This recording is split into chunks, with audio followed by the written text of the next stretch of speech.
Jon Snow pressed himself flat against the wall, heart drumming in his ears as he spied on the courtyard below. It was nearing twilight in Winterfell, and the torches had begun to sputter to life around the ancient keep.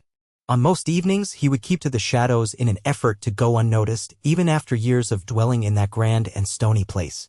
This night felt different, though. It felt charged, as though he stood upon the edge of something unspoken. A hush lay over the yard, the sense that soon all the routines of his life might be uprooted. He thought of his father, Lord Eddard Stark, who had just returned from the Great Hall after an audience with King Robert Baratheon. Jon knew that the king's visit was more than mere courtesy. Whispers of Ned Stark being named Hand of the King crackled in the frosty northern air. Rumors also said that Jon would be sent off to the Wall to take the Black, like Uncle Benjen. That notion caused a roil of emotions in his chest, a mixture of dread and resignation. He wanted to do something more meaningful with his life, to chase a destiny that, on occasion, he felt thrumming inside him. He needed answers about who he was or who he might become, and the Wall seemed only to promise a lonely, uncertain fate. He finally tore himself away from the window's vantage and slipped through the corridors. Candle flames stuttered on the cool air. A hush permeated the passages, for the visiting king and his retinue had consumed a grand feast that left many in the castle, from high lords to scullery maids, abed in a state of good humor or drunken stupor. Jon felt no such warmth. The rumors that Ned Stark would soon depart for King's Landing and that Jon's place would be in Blackwall rather than by his father's side were nearly too heavy to bear. His chest tightened at the thought, and he clenched his jaw, determined not to show his doubts. But as he stepped around a corner, he nearly barreled into his half-brother Robb. A year older than Jon, Robb had a confidence that belied his age, and in that moment, his gray eyes were lit with a gleam of curiosity. "Jon," Robb said quietly, "I've been looking for you. The king is taking father south. I'd wager we'll have a new life soon. Perhaps we'll finally see more of the world than this keep." He spoke with excitement, but also the weight of responsibility, for Robb Stark would remain the heir to Winterfell. Jon forced a small smile, but his half-brother knew him too well. "You still fret about the Wall?" Robb guessed. "I've heard that Uncle Benjen plans to speak to you before he returns. But maybe you can talk to father." "He might." Jon shook his head, stifling the entreaty. He wanted to speak with Ned, but Catelyn Stark's cold disfavor always stood between them. When Jon was a boy, he believed that time might soften her stance, but the years only seemed to deepen her distaste. She was never cruel in the open, nor had she raised a hand against him. Yet her eyes burned with quiet resentment whenever Jon crossed her path. He remembered her presence at table, the way her shoulders tensed when he entered the hall. No, to her, he was still the living embodiment of Ned Stark's supposed transgression, a ghost of betrayal. If Jon were truly the reason for such lingering discord in the family, maybe the Black of the Night's Watch was a fair solution. Still, he yearned for a path that was truly his, not a sentence to live out the rest of his days in eternal vigilance. He wondered if that was all a bastard could aspire to. That night, as the castle quieted, Jon roamed the courtyard alone. The sky stretched in a dome of darkness overhead, the pinprick of stars like watchful eyes. He spent the better part of an hour practicing with his sword in the training yard. He moved through the familiar stances, the ones Ser Roderick had hammered into him: high guard, low slash, pivot, thrust. Each motion steadied him, reminded him of his worth, even if the world so often dismissed him as simply Ned Stark's bastard. He was agile and swift, if not as strong as Robb, and something within him longed to be tested in true battle, not cloistered in the perpetual gloom of the far north. The swirl of thoughts refused to quiet until the clang of steel finally gave way to exhaustion, and he trudged back inside, sweat cooling on his brow despite the winter chill. 2 days later, the courtyard bustled. The day of departure was at hand, and King Robert's retinue was gathering in a swirl of horses, carts, and knights. Ned Stark was indeed to be the hand, and the caravan prepared for the journey south. Jon had almost resigned himself to the notion that he would depart for the Wall simultaneously in the company of Uncle Benjen. But as the entourage readied themselves, Jon stood off to the side, uncertain. He waited for that moment, perhaps the last moment, when his father would speak to him.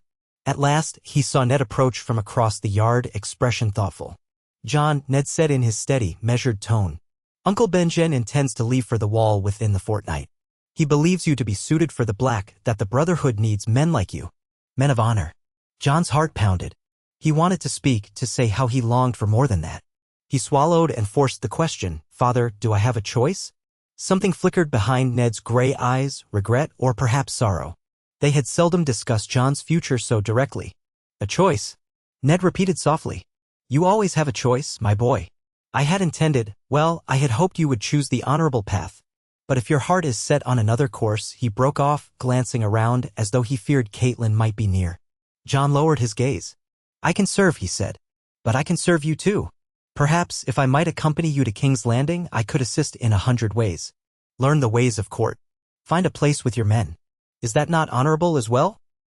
The words spilled out, propelled by the quiet desperation that had grown in him for weeks, months, years. Ned studied him carefully. The older man rarely displayed his emotions openly, but Jon caught a flicker of fatherly fondness. There is wisdom in that, Ned conceded, but it will be no easy life. Politics and King's Landing are a nest of vipers. I hope to spare you from that. But if that is your desire... Jon felt a spark light within him. It is, he said, voice trembling with the intensity of it. He feared that if he hesitated, if he let a single doubt creep in, he would lose what little chance existed. Let me go with you, father. Ned nodded once. Very well. Then gather your things. We leave within the hour. Shocked, Jon could only bow his head, trying to mask the sudden upsurge of relief. He turned to make for the keep, and he saw, in the corner of his eye, Lady Catelyn regarding them both from a window above. She made no sign, gave no obvious reaction. But Jon did not let her silent presence halt him. For the first time in his life, a wave of possibility washed over him. He would not vanish beyond the wall. Instead, he would journey south to the heart of the Seven Kingdoms beneath the eyes of the Iron Throne. In that moment, he dared to hope that his path might lead him closer to answers about himself, about his mother, and about what he was truly meant to be. As the caravan rumbled away from Winterfell, Jon rode beside Robb and Theon Greyjoy at times, yet there was a distance forming. With Robb, it was the knowledge that they were no longer to share daily life. Robb would remain behind to rule the north in his father's stead, soon after an interval in which the king took Ned on a circuitous route south. But Ned had invited Jon to ride close to the front with him on occasion, and Jon felt an unaccustomed sense of pride and belonging. A swirl of color and noise enveloped him, the gold and red of the Lannisters, the black stag on a golden field of Baratheon, and the direwolf banners of House Stark. Knights in polished armor chatted easily while others hunched in the saddle, scanning the horizon. The thick northern roads turned into the Green Fork crossing, and soon they were forging deeper and deeper into the heart of the realm. Jon found every sight new and awe-inspiring. Vast forests, rolling hills, towns bustling with common folk, stone bridges over winding rivers. They passed an inn where the king declared they would stop for a night of revelry. While Robert Baratheon roared with laughter and drank enough to drown a small hound, Jon hovered near Ned at the table. He overheard bits of conversation, names like Varys, Littlefinger, Pycelle, all whispered with caution. There were mentions of secrets at court, the tensions rising in the realm. Jon gleaned that those in King's Landing played a dangerous game. More often than not, he noticed the Queen, Cersei Lannister, watching from across the common room, her green eyes flicking over him with a puzzling kind of scrutiny. When they finally reached the capital, a sprawling, sun-baked city of winding streets and teeming crowds, Jon understood at once that nothing he had ever known in the north could have prepared him for this. The Red Keep loomed over them, its red stones glittering in the southern sun. Beyond the gates, the city was a labyrinth of hovels and manors, markets and alleyways. The stench of waste mingled with the aroma of fresh-baked bread and roasting meats. Vendors hawked their goods, children darted underfoot, and the gold cloaks of the city watch patrolled every street. Jon stuck close to his father, discomfited by the crush of strangers. He watched Sansa and Arya, his half-sisters, who seemed equally overwhelmed for different reasons. Sansa was enthralled by the idea of the royal court, dreaming no doubt of songs, dances, and handsome princes, while Arya scowled at it all, wishing, perhaps, for the open yard in Winterfell where she could practice her needle with minimal fuss. Yet Jon could not deny a stir of curiosity. Each face he passed might hide a scheme, each alley could lead to an adventure or a trap. The city teemed with possibility and threat in equal measure. When they arrived at the Red Keep, the footmen ushered them in. The walls enclosed courtyards and corridors that seemed to twist upon themselves in a grand labyrinth. Before long, Ned was taken to meet the small council, and Jon stood uncertain in the courtyard, letting the swirl of courtiers pass him by. He felt their stares. A slender man with a pointed beard, wearing lavishly colored clothing, glided up to him. "You must be Lord Stark's son," he said with a coy smile. "I am Peter Baelish, Master of Coin, but you may call me Littlefinger. Have you lost your way already?" Jon stiffened slightly, unsure if the man was mocking him. "I'm just waiting for my father. He is with the king." "Ah, yes. Of course." Littlefinger's eyes glinted with amusement. King's Landing can be most overwhelming at first. So many secrets behind every door.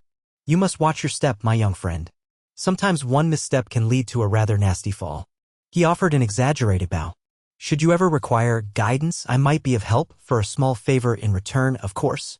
Jon sensed a mild distaste but nodded politely. I'll remember that. Littlefinger drifted away, leaving Jon to wonder why he felt so uneasy. He was about to move deeper into the courtyard when he nearly bumped into Arya, who had come bounding around a corner, her hair flying. Jon, I hate this place already, she proclaimed. Septa Mordane wants me to sew with Sansa. The Queen wants to see us. I wish I could go out and practice in the yard instead. Jon gave her a quick smile. Arya was, perhaps, the only one of his siblings who saw no difference between his station and hers. You'll find a way, Jon said. Just don't get yourself thrown into the dungeons.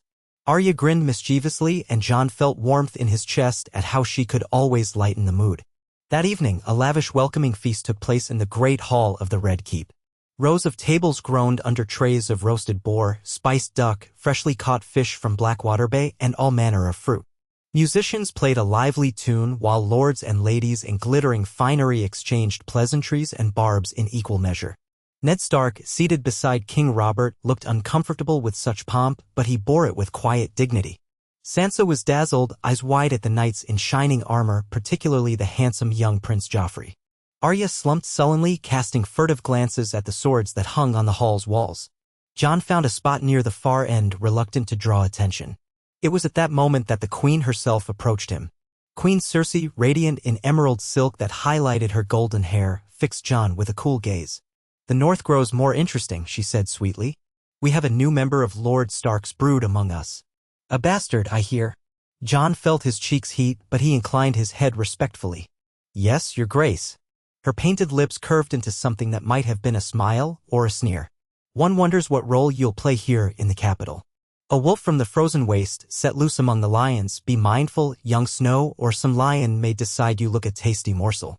Jon bowed again, forcing the trembling in his hands to still. I'll be mindful, your grace. She regarded him a moment longer, then gracefully swept away to where Prince Joffrey stood. Jon exhaled slowly. A subtle hostility clung to her words, a warning that he was far from home. Yet he did not shrink from it. A spark of stubborn pride flared in his chest. He was indeed a bastard, but he had his father's blood, and no queen's scorn could take that from him. Time passed in a blur of days as Ned Stark settled into his role as Hand of the King. Jon explored the Red Keep in between lessons that Ned arranged for him. He was taught by a master-at-arms and by a steward who insisted he learn reading, writing, and the histories of the realm more thoroughly. Jon found himself in conversation with knights and men-at-arms, gleaning a sense of the tension that lay beneath the gilded surface of courtly life. He heard whispered discontent about the king's debts, about the Lannisters' hold on the throne, about rumors that House Targaryen lived on across the narrow sea. He thought of the stories old Nan had told of the dragon princes. Sometimes the weight of secrets seemed to saturate the very stones of the castle. Jon also noticed that the gold cloaks rarely left him entirely alone when he walked the city. He had no illusions that it was for his protection. More likely, they followed on the Queen's or the Council's orders, to learn what the bastard son of Ned Stark might be up to. That knowledge chafed him, driving him deeper into the labyrinth of back alleys, weaving among the common folk to catch glimpses of how life truly was in King's Landing. He saw poverty and despair, children rummaging for scraps, beggars crying for bread. But also, he witnessed resilience and camaraderie. A group of laborers sharing a flask after a hard day's work, a mother braiding her daughter's hair by lantern light, storekeepers offering half-price to neighbors in need. Jon's heart stirred. The city was vast, complex, alive with stories just out of reach. Meanwhile, Ned was unraveling a mystery of his own. The death of the previous hand, Jon Arryn. Jon Snow sensed his father's unrest. He would return late from the council sessions, brow furrowed, words clipped. On a rare afternoon they spent in the courtyard, practicing swordplay on straw dummies. Ned instructed Jon to keep a watchful eye. Trust few here, Ned said quietly, glancing around to ensure no eavesdroppers. There's a darkness in the Red Keep. People vanish and truths are buried. Listen well, watch well, but speak little, my son. Jon nodded, a gravity in his heart. He could sense how the city's intrigues weighed upon Ned, and so Jon tried his best to adopt that counsel.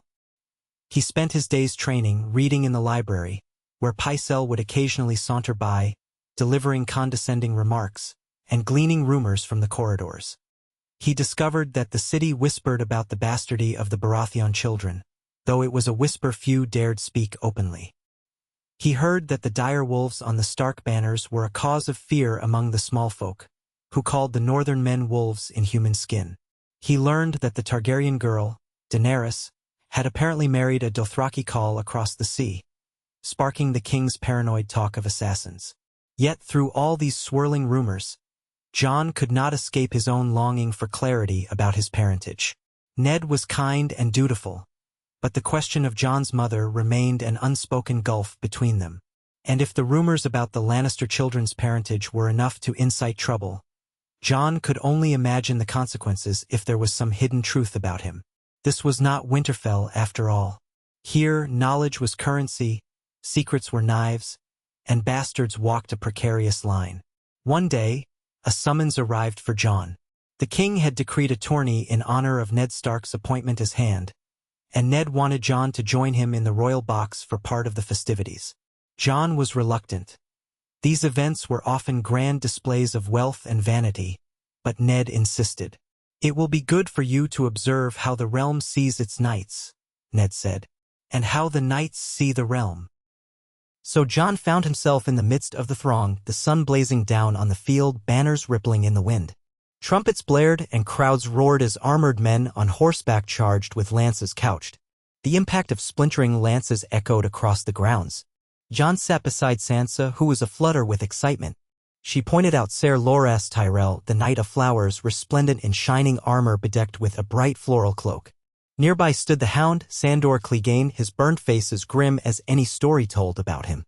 The Queen's eyes remained fixed on the jousting knights, but Jon sensed her watchful presence. King Robert shouted his encouragement, sloshing ale from a jeweled goblet as he bellowed for more violence, more entertainment. Ned Stark sat quietly, observing. A hush fell when a new challenger took the field, Ser Gregor Clegane, the Mountain. He towered in his armor, an imposing figure. Jon felt an instinctive ripple of discomfort. Joffrey, that golden-haired prince, leaned forward eagerly, urging the Mountain on. Ser Gregor crashed into his opponent, unhorsing him in a single, brutal strike. The crowd roared. Jon could see Sansa's face blanch, but she tried to maintain her composure. Jon felt a sudden surge of empathy for her, someone so attuned to the romantic illusions of knighthood, confronted with the savage reality. After the just ended, the feasting began anew, and there was no shortage of spectacle. Dancers, performers, tumblers. Jon retreated as soon as he could politely do so. He slipped away from the crowds and found a secluded spot beneath a colonnade by the castle's side, where a narrow garden offered a patch of calm. He breathed in the floral scents of a southern summer, so different from the pine and cold winds of the north. He felt relief in the quiet. He was startled to see another figure there, an old man in dusty robes, stooped over a small bush of pale blue flowers. He turned, revealing a craggy face framed by limp white hair. Jon recognized him as Grand Maester Pycelle. The old man started slightly at Jon's presence, then offered a thin smile. "Ah, young Snow," Pycelle said. "Escaping the revels?" Jon nodded. "It's a bit loud in there." Indeed, Pycelle said, folding his hands. "But a tourney is a grand tradition, is it not? A demonstration of martial prowess for the realm. At times I think them wasteful. Our poor king's purse is light enough already. But he desires it, so here we are." He peered at Jon, then added, "I hear you are studying the histories. Good. A man's mind is his greatest weapon, surpassing even a sword at times. If you have need of books beyond the library's standard collection, I have access to certain volumes. Should you desire them, that is?" Jon wasn't quite sure if this was a genuine offer or another subtle test. Still, he bowed his head. "Thank you. I may take you up on that." Pycelle seemed satisfied, nodding slowly before shuffling away. Jon stood alone in the garden for a time, letting the soft breeze cool his face. As he gazed upon the flowers swaying in the hush, he thought of Winterfell's godwood, of the quiet dignity of the heart tree. He still wasn't sure how he fit into this grand game, but something told him that he needed to find out soon or risk being used as a pawn. Days melted into weeks.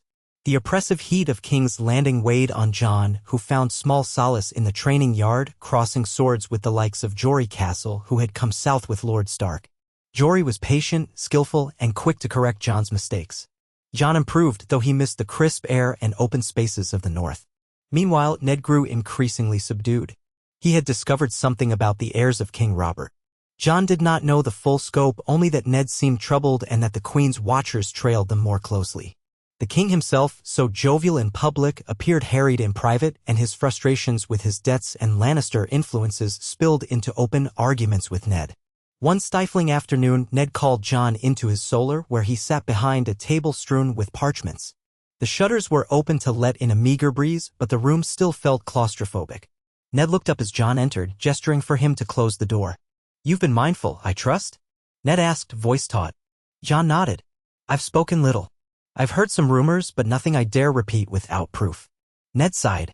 "Son, sometimes I wonder if I've brought you into a nest of scorpions. But you chose to come and I agreed. I can't shelter you from all this. The best I can do is warn you." "I understand," Jon said softly. "I'll be careful." A moment of silence passed between them. Then Ned rose, walked to the window, and turned back. "There may come a time soon when we must depart King's Landing," he said gravely. "The king is a dear friend, but these politics, the queen, her family, there's a rot at the heart of it. I do not wish to see you harmed or any of my children. Be ready for anything." Jon felt a pang of alarm. "If trouble comes, I'll stand at your side." Ned offered a slight smile. "You're my son. I know you will. But tread lightly, Jon. I fear the next move is out of my hands." Jon left the solar with a sense of impending doom. The corridors seemed darker, the faces of the guards more suspicious. Even the courtiers passing by in shimmering silks appeared to wear false smiles, hiding daggers behind their teeth. He could not escape the notion that a storm brewed just beyond sight. That night, restless, Jon wandered the castle halls. He drifted into a deserted gallery where torches flickered in sconces, casting dancing shadows on the walls. He was not alone. A small, wiry man with a wispy mustache stood in one corner, almost melding with the shadows. He wore the black silk robes of a spymaster, and Jon recognized him as Lord Varys, the Spider. Jon started to leave, but Varys called in a silky voice, "My Lord Snow, do not depart on my account." Jon turned slowly. "I'm no lord," he said quietly. "And you know my name, though we've never spoken." Varys smiled, hands steepled in front of him. "I know many names in this city and many stories. I find it prudent to keep abreast of all developments, particularly new arrivals from the north. You must forgive me for not introducing myself sooner. I have duties that keep me scuttling through the cracks, you might say." Jon felt a wary curiosity. "You're the master of whisperers." "Indeed. Some prefer to call me the Spider."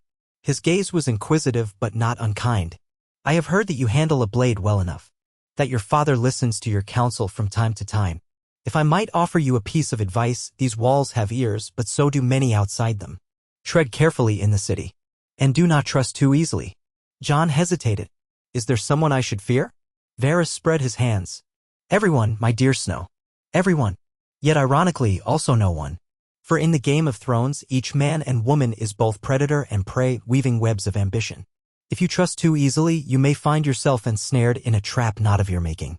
Listen, watch, but be slow to speak or act. That is my counsel." Jon considered the words. They echoed Ned's warnings in a subtler, more disquieting way. He nodded. "Thank you," he said at last. Varys offered a polite bow. "The gratitude is mine if you heed me. I'd prefer not to see a promising young man fed to the lions." Then, with an almost ethereal grace, he turned and glided away, leaving Jon alone with the flickering torches. Within days, the tension in King's Landing reached a breaking point. The king's hunts had grown ever more raucous, and rumors spread that Robert Baratheon was drinking beyond reason. Then came the day the king was carried back from a boar hunt, gravely wounded and delirious. The castle was plunged into chaos. Jon caught only glimpses of the bedridden Robert, red-faced and gasping, issuing orders that Ned Stark serve as regent. The queen hovered near, grim and poised, while Prince Joffrey lurked in the background. Ned tried to shore up the realm's stability. Yet the Lannisters moved swiftly. When Robert died of his wounds, Joffrey was proclaimed king. The gold cloaks turned on Ned's men, blood spilled in the throne room, and Ned Stark was thrown into the dungeons on charges of treason. Jon's world fell apart in an instant. He had been in the library when it all happened, poring over a volume of lineage. By the time he emerged, the Red Keep was in the grip of Lannister control. His father was imprisoned, Sansa was held captive in the Queen's custody, and Arya had gone missing. Jon hid in the storerooms, racked with panic. He recalled his father's final warning, be ready for anything. But how could he have prepared for this? He was alone. He did not know how many loyal men to House Stark remained free. He only knew he had to find some way to save Ned, to save his family. Yet the city swarmed with Lannister guards and gold cloaks loyal to the new king. The name traitor was on every tongue, and the price on the head of any Stark loyalist grew by the hour. Desperate, Jon sought out the spider. He found Varys in the labyrinthine passages beneath the Red Keep. It was said the tunnels there could lead one anywhere in the castle, that you could even overhear the king's most private moments if you knew the right walls. Varys emerged from the shadows, eyebrows raised. My dear boy, you should not wander these tunnels. They are quite dangerous, the spymaster whispered. Jon's voice trembled with urgency. They've taken my father. You must have some plan to free him. Or at least to help me get to him. Varys's expression was unreadable. I have no plan, child. I am but a humble servant of the realm. And these matters are beyond my poor abilities. Yet, I do admire your courage. There may be one path yet, though it is fraught with risk. Jon seized that hope. Tell me. With a quiet sigh, Varys explained that Ned might be offered mercy if he confessed to treason and recognized Joffrey as the rightful king, but that the queen and her allies might betray him regardless. Your father is an honorable man, Varys said in a mournful tone, and honorable men do not fare well in these games. Yet if he confesses, they might show mercy by sending him to the wall. Jon's heart clenched. The wall, he echoed, feeling a pang of memory. He had once resigned himself to that life. But not like this. Never like this. Is there no other way? Varys shook his head slowly. Perhaps if you go to the city watch, you'll die with the rest. Perhaps if you rally the lords of the realm, you'll be cut down before you can speak. So I see no other way. Unless there is one last card to play, but it would require a bold stroke indeed. Jon's eyes lit with fierce resolve. I'll do anything. Name it. Varys hesitated. You could steal your father away from the dungeons before he is paraded to the steps of Baelor September. That would require cunning, stealth, and allies. I do not have the men to do such a thing myself, and the queen's spies are everywhere. Perhaps the men of the north could be roused, or those loyal to your father. But you do risk your father's life if you fail. The king might decide it's easier to mount your father's head on a spike to quell the north. Jon's stomach twisted. He felt paralyzed by the enormity of the choice. But in a moment of clarity, he realized that Ned Stark's best chance was not to wait for the Lannisters' mercy. Mercy was a slim chance indeed. Jon thanked Varys and vanished, thoughts racing. He needed loyal men. He needed a plan. That night, Jon sought out Jory's cousin, Tom Castle, and a handful of men from the north who had not been killed or captured. They holed up in a rundown stable on the outskirts of the city, far from prying eyes. Jon had never led men before, but they looked to him now. They recognized him as Ned's blood, and they swore to follow him for the sake of their lord. Jon outlined a desperate plan. They would attempt to break Ned out of the dungeons under cover of darkness, relying on cunning rather than brute force. The gold cloaks outnumbered them many times over, so a direct assault would be suicide. Instead, they would bribe a jailer, one who had known Ned in better days, to look the other way at a particular hour. Then they would slip in, free Ned, and smuggle him through the secret passages rumored to exist. If they managed it, they could flee the city and make for the north, or possibly the Vale if it was safer. There were too many unknowns, but it was the only chance that didn't end in Ned's death or indefinite imprisonment. The men agreed, grimly aware of the risk. They readied their arms, donned cloaks, and waited for the appointed night. Jon's heart pounded in his throat as the hour approached. He thought of what might happen if they failed, if the gold cloaks discovered them. He forced the doubts aside, focusing on what was at stake, his father's life and the future of House Stark. He heard again Ned's last piece of advice: trust few, but act decisively. Shortly after midnight, Jon led the small band along the river's edge toward a postern gate used by servants to discard refuse. A few coins had ensured it would be left unbarred. They slipped into the bowels of the Red Keep, creeping along torchlit corridors that smelled of damp stone and rot. At a junction, they found the jailer who had taken their bribe. True to his word, he was slumped at his station, feigning drunkenness, having left the door to the dungeon corridor unlocked. With a tight-lipped nod, Jon ushered his men forward. They passed row after row of cells, hearing moans from other prisoners. Finally, they reached the cell that supposedly held Ned Stark. A pair of gold cloaks stood guard at the door, so they had to dispatch them quietly. Tom Castle and another loyal man seized the guards, clamping hands over their mouths and drawing blades across throats before they could cry out. The warm spray of blood spattered the stone floor, and Jon's stomach churned, but he steeled himself. He would do whatever was necessary to save his father. They unlocked the cell door.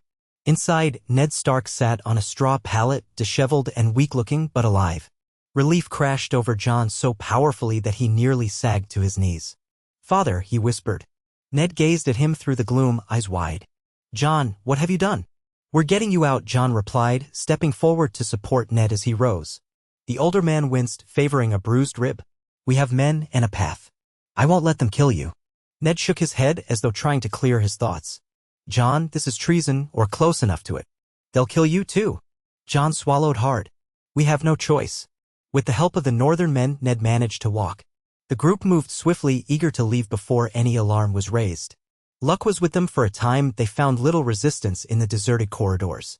But as they neared the postern gate, they encountered a patrol of 5 gold cloaks. A harsh shout rang out. Swords were drawn.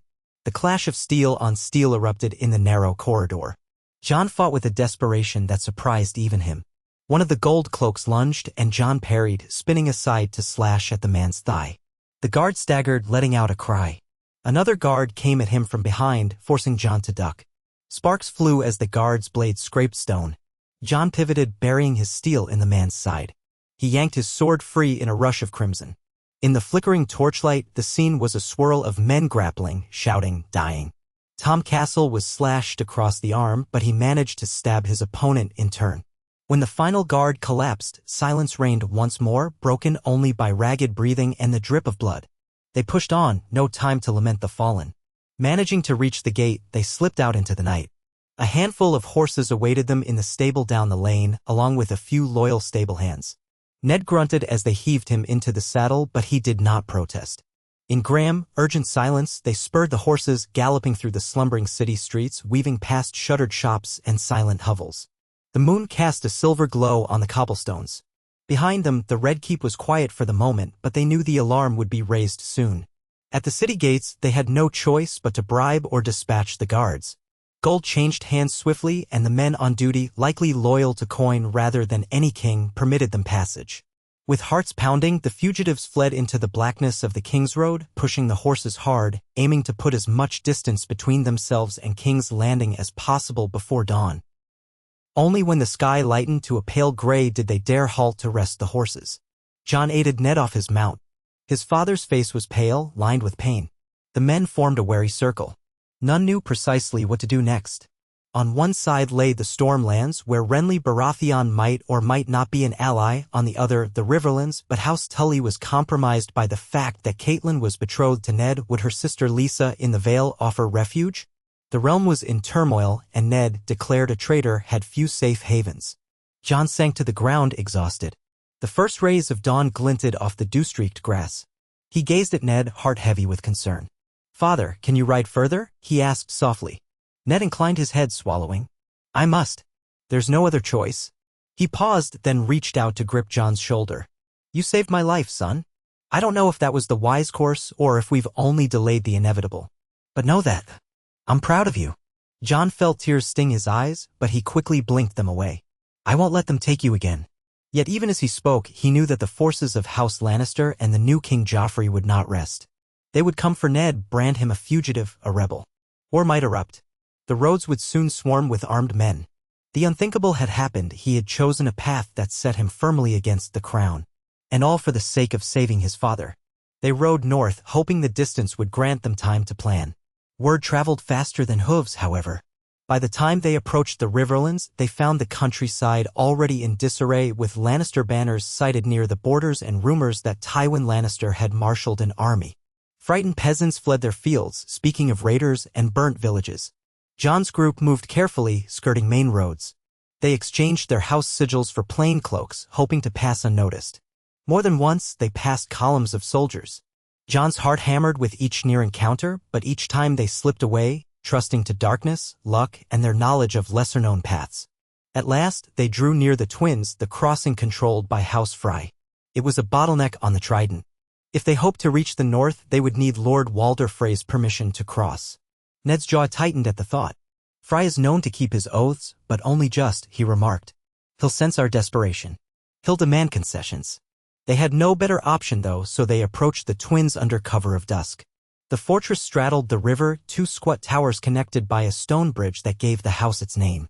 Their arrival was tense as guards demanded identification. Ned Stark, weary and still bruised, announced himself plainly. The guard gaped, the news that Ned was supposedly a fugitive evidently not yet fully circulated here. Unsure what to do, the guard summoned Walder Frey. The ancient lord hobbled into the courtyard, his brood of children and grandchildren trailing behind. He regarded Ned with watery blue eyes, flicking his gaze to Jon and the few Stark men present. "They say you're a traitor, Lord Stark," Walder Frey said with a cackle. "But I'm old enough to know that truth is often shaped by the winners. Are you the winner today?" Ned straightened, though pain etched his features. "That remains to be seen. We only ask for safe passage. Let us cross, and I'll not forget your service, my lord." Frey's lips curled in a humorless smile. "Not forget my service, eh? And if you lose, the Lannisters will remember my part in aiding you. This is quite the predicament." He looked around, feigning indecision, though Jon suspected the old man knew exactly what he wanted. "Perhaps there's a price for my crossing. A betrothal. Or a ward under my roof." Ned stiffened. "Name your terms." The negotiation that followed was a tense dance. Frey demanded a high price. He wanted a match between one of his daughters and a Stark. With Robb not present, Frey settled for an oath that if the war ended and House Stark prevailed, they would provide favorable alliances for House Frey. Ned, cornered and desperate, agreed with reluctance. Jon watched silently, face impassive, though inside he recoiled at the manipulative nature of this old man who sought to profit from their plight. At length, Frey consented to let them cross. He delivered them to the far bank under cover of night, and Jon felt a swelling relief as they rode onward. The crossing was behind them. The north beckoned. The next obstacle would be the Neck, then Moat Cailin. If they reached Winterfell, perhaps they could rally the bannermen. Perhaps they could secure Ned's position and force King Joffrey to the negotiating table. Yet as they pressed deeper north, Ned's injuries and exhaustion took their toll. Fever overtook him. Jon found himself riding close by his father's side, supporting him. Ned would drift in and out of lucidity, murmuring about direwolves, about betrayals, about the secret that had haunted him for so long. Jon's chest clenched whenever Ned spoke of secrets. He wondered if it concerned his parentage. He found no answers, only cryptic half-whispers. Even the mention of the Tower of Joy, a place in the southern deserts near Dorne, slipped from Ned's lips. Jon had never heard of it. He vowed that if his father recovered, he would finally demand the truth. Meanwhile, the world continued to shift around them. Through scraps of news from travelers, they learned that Robb Stark had called the banners and was marching south. They heard that Tywin Lannister was ravaging the Riverlands and that Riverrun was under siege. Rumor also held that Renly Baratheon had crowned himself king in the south and that Stannis Baratheon was massing ships in Dragonstone. The War of the Five Kings had begun, and House Stark was at its heart. Jon felt the world teetering on chaos, and here he was, a bastard with no claim, riding at the side of a father-declared traitor by the Iron Throne. But if the North rose for Ned Stark, there was hope. Near the marshes of the Neck, they encountered a band of crannogmen, small, wiry folk who lived among the bogs. Their leader recognized Ned and offered them safe passage through hidden paths. Jon marveled at how many in the North revered his father, how eager they were to aid him. Ned was too feverish to speak much, so Jon thanked them on his behalf. One of the crannogmen, a woman with moss-green eyes, told Jon of rumors that Robb Stark had triumphed in a skirmish against the Lannisters. "The young wolf leads a fierce host," she said, eyes alight. "Perhaps you'll meet him soon if the gods are good." Buoyed by that news, Jon pressed onward. The journey was punishing, but at last they emerged from the bogs and reached the open moors that signaled the approach to Moat Cailin. That ancient fortress was held by a small garrison of loyal northerners who greeted Ned's arrival with alarm and relief. They provided fresh horses and a maester to tend Ned's wounds. The maester insisted Ned remain under his care for a few days at least, so Jon and the men waited. Jon spent those days in worry and anticipation, pacing the battlements or looking out at the vast swamplands to the south. He wondered how Robb fared. Was Robb forging alliances with other great houses or locked in desperate battle with Lannister armies? If Ned could recover, father and son could stand together, strengthen the northern cause. Late one night, Jon sat at Ned's bedside in a small tower chamber. The maester had administered potions and Ned's fever had broken. Now father and son were alone, the flicker of a single candle illuminating the stone walls. Ned's eyes were open, calmer than before. Jon leaned forward. "Father, you're awake." Ned's gaze found his. "Jon," he said, voice weak but clear, "I owe you my life. I should have told you more before. I thought I was keeping you safe. Perhaps that was my sin. Keeping secrets has caused so much grief. Jon's heart fluttered. He took a breath. Is it about my mother? Who was she? Why did you never? He trailed off as Ned closed his eyes for a moment as though grappling with his own reluctance. Then Ned exhaled. Your mother was not a common girl, Jon. I swore oaths of silence to protect you, to protect her memory. But if the realm plunges into war, if the Lannisters and their ilk hunt us, you deserve the truth. His voice quavered with emotion. Your mother was Lyanna Stark, my sister. Shock overtook Jon like a physical blow. He felt the world tilt beneath him. That name was legendary, spoken in hushed reverence or sorrow. Lyanna Stark, betrothed to Robert Baratheon, abducted by Prince Rhaegar Targaryen, so the story said. Ned continued, eyes haunted. Lyanna loved Rhaegar. They wed in secret. You were born in the Tower of Joy. She died shortly after your birth. With her final breath, she made me promise to protect you, to hide your identity, because Robert would have killed any child of Rhaegar Targaryen. I honored that vow, named you as my bastard, bore the shame so you would live. Jon stared, heart pounding so loudly he thought it might burst. I'm not your son, he whispered. I'm a Targaryen? Ned shook his head weakly. You are my blood, through Lyanna, but not my son. You're of Stark and Targaryen both. A dragon and a wolf.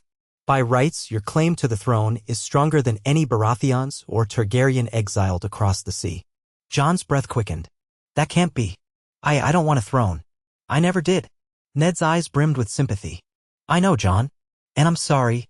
But the realm is a storm now, with claimants rising on all sides. If your parentage becomes known, many will want you dead. Others will want you to claim the Iron Throne. You must decide who you shall be. Jon felt as though a door had slammed shut in his mind. This changed everything. He was not Ned's bastard, but rather the secret child of Rhaegar Targaryen and Lyanna Stark. The rightful heir to the realm in some eyes. It was a burden so immense he could hardly breathe. All his life, he'd been defined by the stigma of bastardy, longing for a name, for a mother's face. Now, that truth threatened to shatter the very foundation of his identity. He swallowed hard. What do I do? Ned coughed, grimacing at the pain. Survive. That's the first step. If you reveal yourself, the Lannisters will stop at nothing to see you dead. Even Robert, if he were alive, might have turned on you. The North might rally to you, but that would set the realm ablaze. You must choose your path. I can only guide you. Outside, a gust of wind rattled the shutter. The candle guttered, casting wild shadows. Jon felt that the shadows had lengthened indeed, a dark path stretching before him. He reached out, placing his hand over Ned's. I'm sorry, Father, he said quietly, for all the burdens you've carried. Ned closed his eyes. No. I'm sorry, Jon. I should have told you sooner. They lapsed into silence, though Jon's mind raced like a stampeding horse. Targaryen. Stark. A legacy that might put him at odds with his dearest siblings, or the entire North, if they saw him as an outsider. Even so, pieces began to click into place. Why Ned had rarely spoken of his mother, why Robert's hatred of Targaryens had loomed so large, why Ned had insisted Jon go to the wall, away from the viper's nest of politics. But fate had other plans, and now there was no returning to ignorance. Over the next few days, Ned recovered enough to stand and confer with his men. Word arrived that Robb Stark had crushed the forces of Jaime Lannister in a daring maneuver at Riverrun. The young wolf was hailed as king in the north by his bannermen, outraged at the crown's betrayal of Ned. Spurred by that momentum, Ned decided to travel northward to join Robb and unite their strength against the Lannisters. Jon, meanwhile, wrestled with how to live with the truth he carried. He confided in no one else. He sensed that revealing it might ignite chaos. They set forth from Moat Cailin, rallying more northern houses along the way. When they reached the main Stark host near the Twins, where Robb had returned after liberating Riverrun, an emotional reunion ensued. Robb embraced Ned, eyes shining with relief, and clasped Jon's arm. You saved Father, he said in a hushed tone. We all owe you a debt. Jon simply shook his head. He saw how the men viewed Robb, with the awe and loyalty reserved for a king. The northern lords had crowned him as such. Ned seemed uncertain about that, but the deed was done. A hush fell over the war council as father and son conferred about next steps. Tywin Lannister loomed with a formidable army, while King Joffrey sat on the Iron Throne in King's Landing. The River Lords looked to the Starks for leadership. Alliances would need to be forged. The cause was righteous in their eyes. Reclaim Ned's honor. Avenge those who had fallen. Resist the tyranny of the Lannisters. Through it all, Jon stood at the edges of the council, silent and watchful. He caught glimpses of how men's eyes flicked over him, the question lingering. Who was this bastard who rescued Ned Stark? He had never felt more out of place. Yet inside, a kind of determination hardened. He had chosen not to flee to the wall. He had chosen to stand with his father, and that choice had already altered the course of the realm. He would see it through, whatever the final cost. And if the secret of his blood should become a weapon, so be it. He would wield it carefully, mindful that it might cut both ways. The northern host broke camp and marched to meet Tywin's forces. Trumpets echoed across the land. Direwolf banners rippled in the breeze. War horses snorted in the morning cold. Jon rode near Ned, who wore a somber expression. Robb rode at the head of the column, flanked by his bannermen.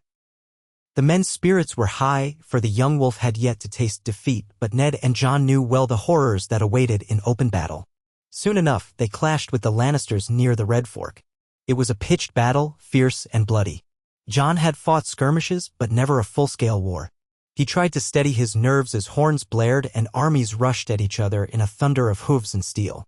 The battlefield became a chaos of swirling dust and screams. Jon's sword found flesh again and again. He tried not to think too hard about the men he cut down. He fought in defense of his father, his family, the North.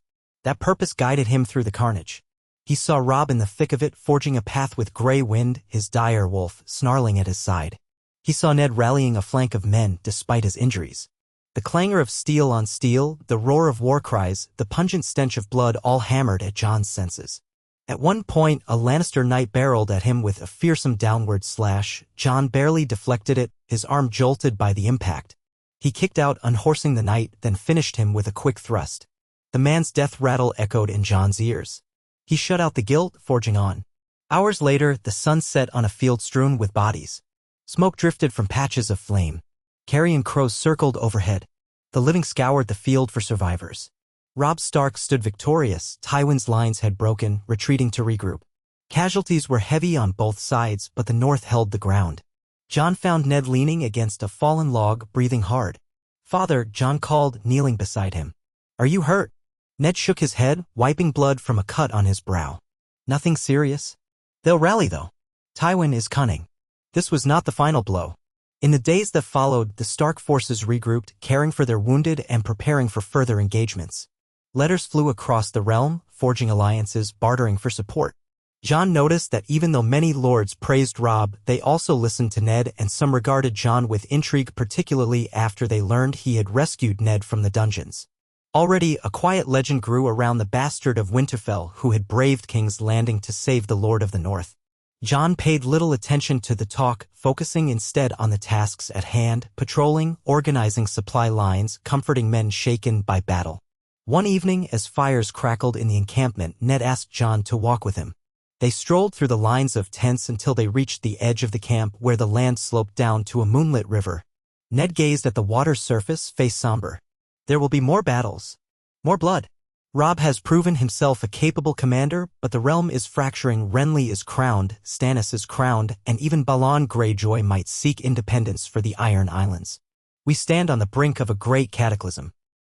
Jon nodded, heart heavy. "All because of the crown," he said, bitterness creeping into his voice. "The Iron Throne. The Targaryen claim." "My claim," he added, voice barely above a whisper. Ned turned to him, eyes sharp. "I'll not force that upon you, Jon. We can keep it hidden. Only if you know the truth. I pledge to guard you as your mother wished, to keep you from Robert's wrath. But Robert is gone. Still, the Lannisters remain, and so does Daenerys Targaryen across the sea, if rumors are to be believed. If we declare your heritage, we risk open strife with her faction too, should she return with an army. You must choose, Jon. Do you wish to make a claim, or remain as you are?" Jon stared at the moonlit water, mind awash with confusion. He thought of all the blood spilled already, of the savage politics that had nearly claimed Ned's life. He thought of the father he'd known and the mother he never knew, and the House Targaryen he had no connection to beyond blood. "I've lived all my life as Jon Snow," he said quietly. "The only father I've known is you. You took me in as your own when I was defenseless. I won't betray that by placing a crown on my head I never asked for. Robb is king in the north. Let him hold the title. If you deem it wise to keep my parentage secret, I think I'd rather stay who I am." Ned studied him for a long moment, then placed a hand on his shoulder. "You are the best of both houses, Jon. But your choice is your own. If you wish, we'll bury this truth. Let the realm chase the rumors of dragon spawn across the sea. I will not speak of it again." Jon let out a tremulous breath, relief and sorrow mingling. He felt as though he were letting go of some grand destiny he'd never truly desired. "Thank you," he murmured. Ned nodded, eyes reflecting fatherly warmth.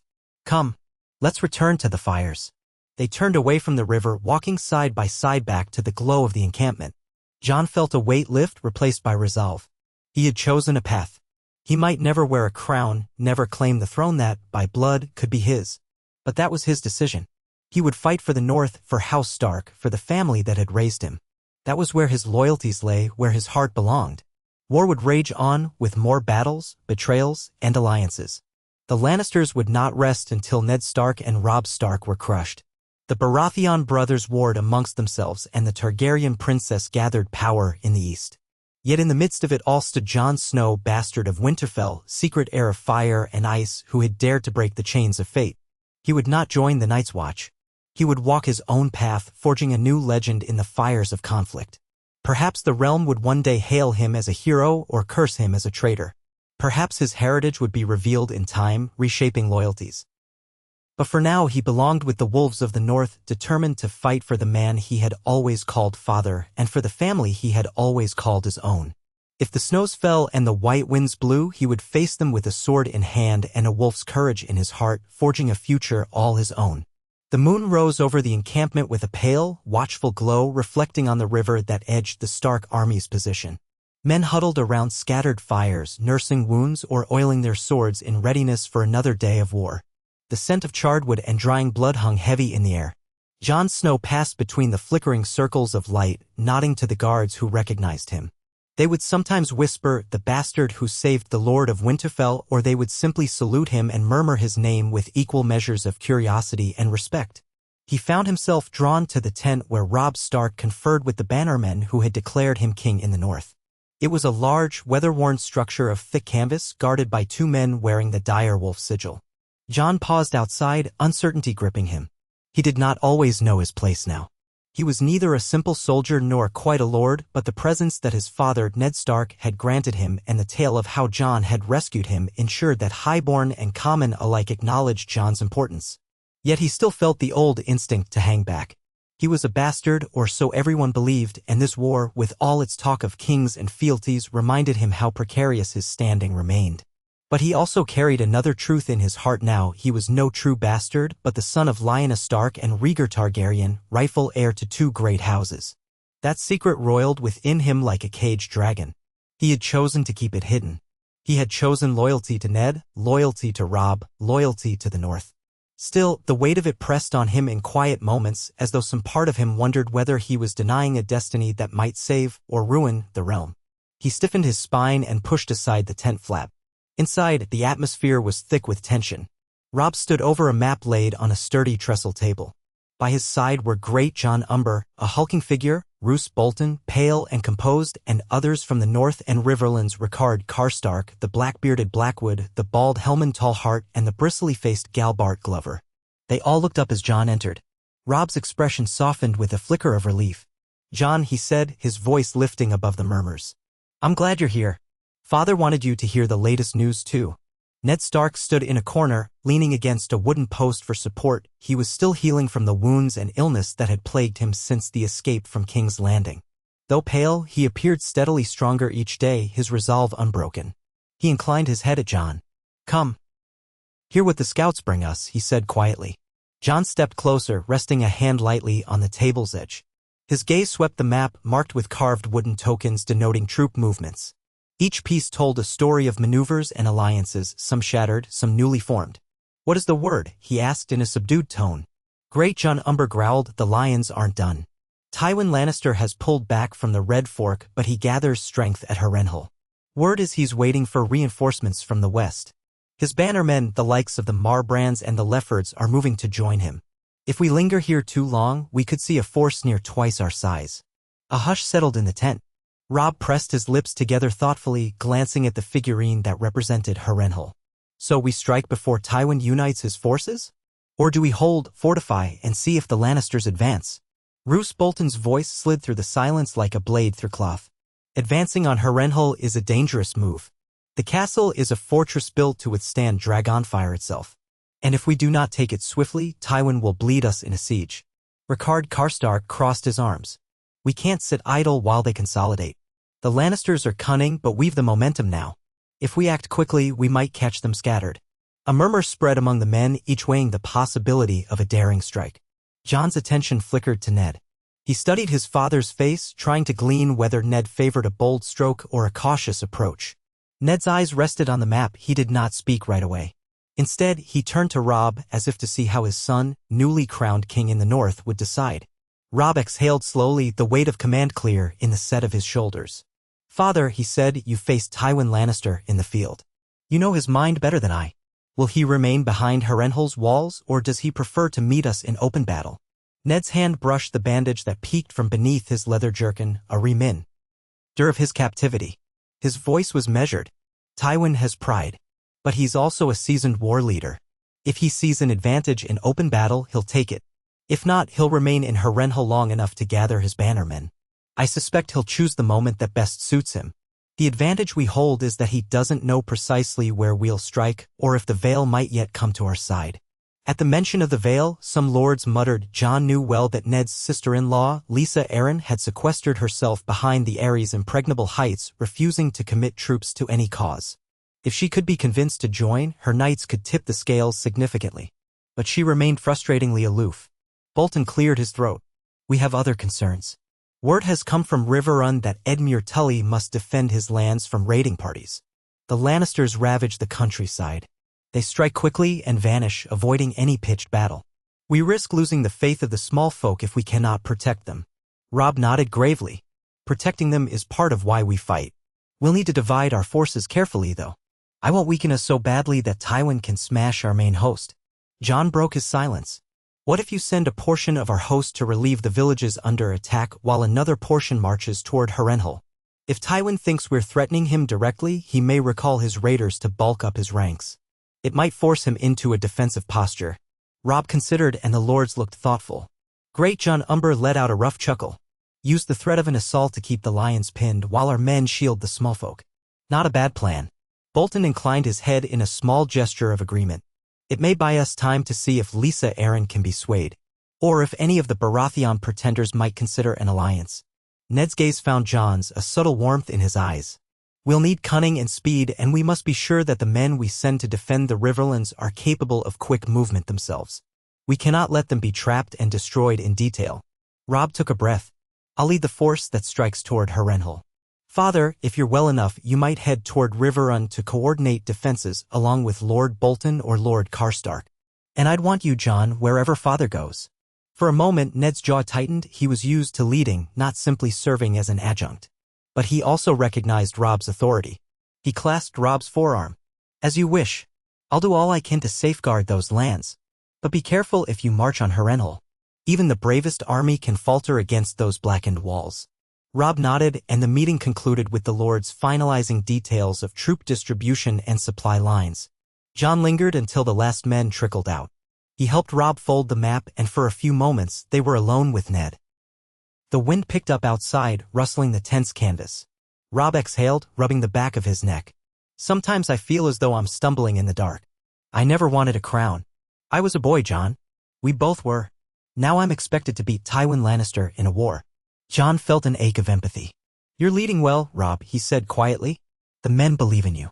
You've won battles the Lannisters thought impossible. You freed Father. With each victory, they'll trust you more."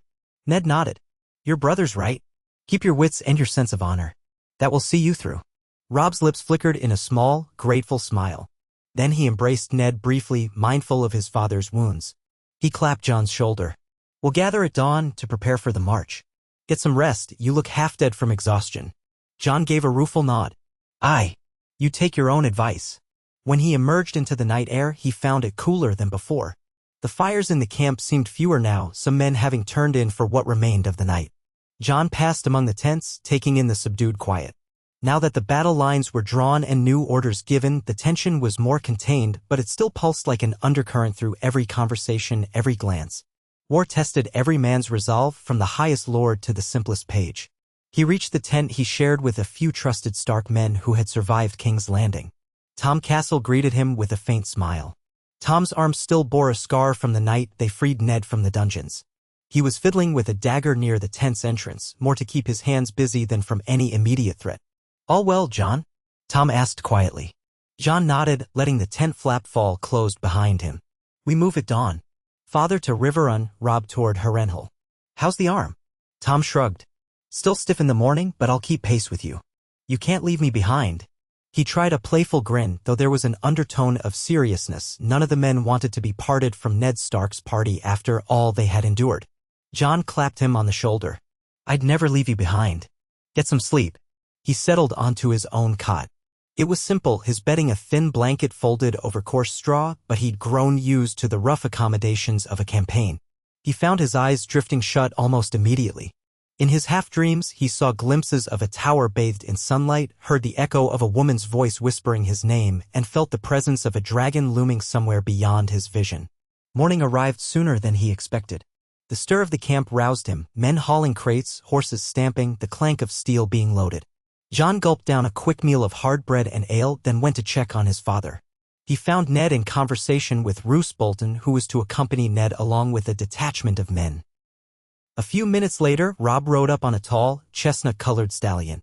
Grey Wind loped beside him, the great direwolf's coat shining silver-gray in the morning sun. Rob's hair was still tousled, but his expression was resolute. "I'll give you a few days' head start for Riverrun," he told Ned. "Then my host will swing east. With luck, we'll draw Tywin's attention and force him to keep his men close to Harrenhal. That should give you a freer hand to protect the Riverlands." Ned inclined his head. "We'll do our best. We should also keep watch for any sign that King's Landing has sent additional forces north. The Gold Cloaks may be worthless in open war, but the Lannisters have other bannermen who could flank us if we're not careful." Rob looked to John.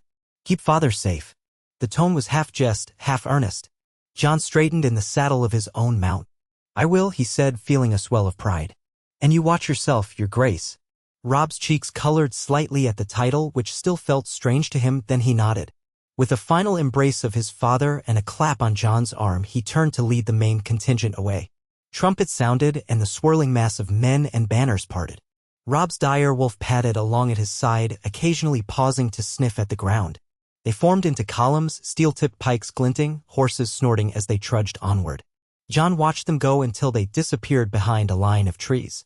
Then Ned and Bolton organized their own forces, some 3,000 men, a mix of Northmen and Riverlanders from the lesser houses that had pledged to the Starks. They set off in a steady march, the baggage train rattling behind. Snow-white dire wolf banners fluttered overhead, accompanied by the flayed man standard of House Bolton. The men fell into step with disciplined resolve. The days that followed were a punishing test of will. The roads in the Riverlands were churned to thick mud by the recent rains, slowing wagons and horses alike. More than once, they encountered burnt farms, the black skeletons of houses left smoldering after Lannister raids. John felt his jaw tighten each time they rode past the devastation. The survivors, gaunt-faced peasants, children clutching ragged dolls, would sometimes rush to the roadside, begging for food or help. Ned ordered what supplies they could spare be offered, but they could not feed entire villages. The war had drained resources from both sides, leaving the small folk to starve or flee. Despite the grimness, Ned pressed on, determined to reach Riverrun quickly. By the time they approached the Red Fork again, they were met by outriders bearing the Tully sigil. The outriders seemed startled to see Ned riding among them, very much alive, and once assured, they raced back to Riverrun with news of his arrival. 2 mornings later, the great castle of Riverrun came into view, perched at the intersection of rivers. The bright Tully banners hung from the walls, and from afar, John could see the watchmen hurrying along the battlements, spreading word of the visitors. The gates swung open to welcome Ned Stark and his retinue. Within the walls, the courtyard bustled, though the mood was somber. Stockpiles of grain and weapons formed neat rows, ready to withstand a siege. Edmure Tully, Ned's brother-in-law, descended the steps to greet them.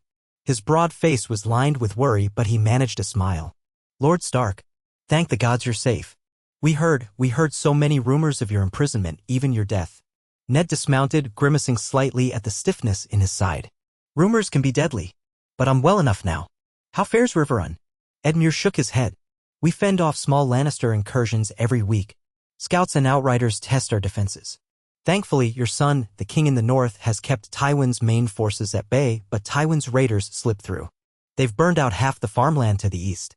Jon listened in silence, feeling an ember of anger flare within him. War for the throne was a cruel affair, and innocence bore the worst of it. He could see it wearing on Edmure too. The man gestured them inside, and soon they were in the familiar Great Hall of Riverrun, where Ned's wife, Catelyn Tully Stark, had grown up. Yet Catelyn herself was still away, working to gather support for Robb. Jon glanced around, recalling that she'd once had little love for him, yet ironically he found himself missing her presence because she was a vital part of the family. He wondered if her stance toward him would have softened after all he'd done. They took seats at a long table set near the dais.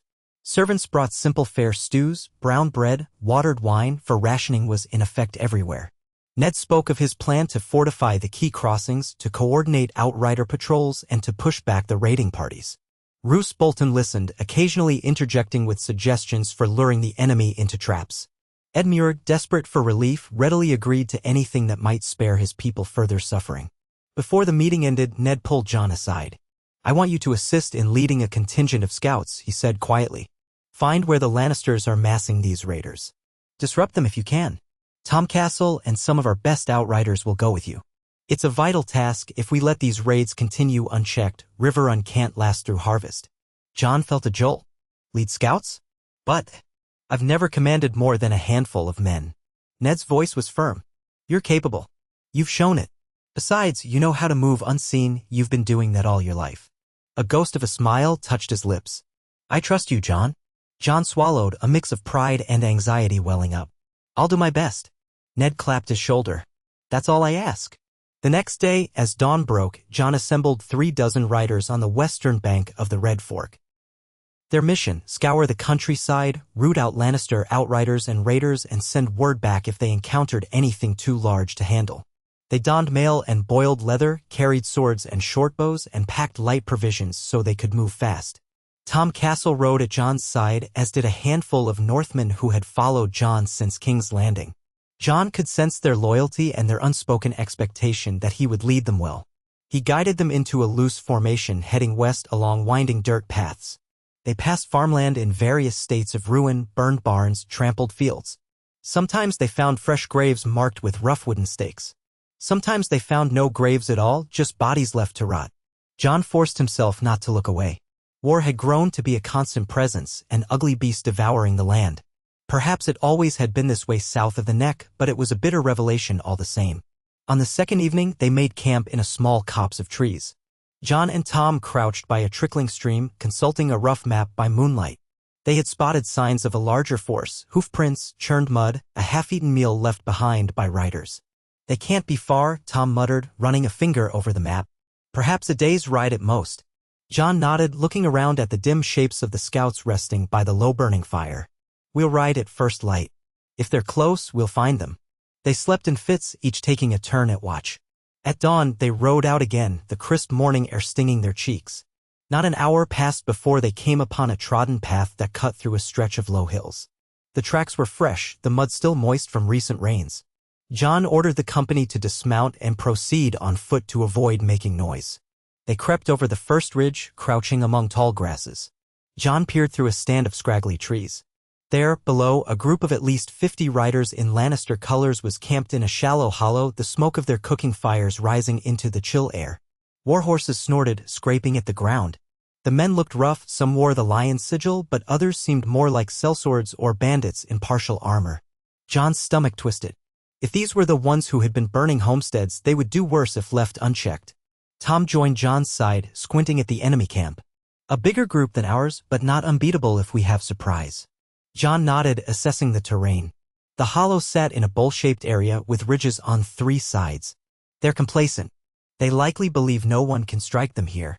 If we wait until nightfall, we could ambush them on all sides. Tom sniffed. Risky. But if it works, we'll rid the countryside of a nasty lot.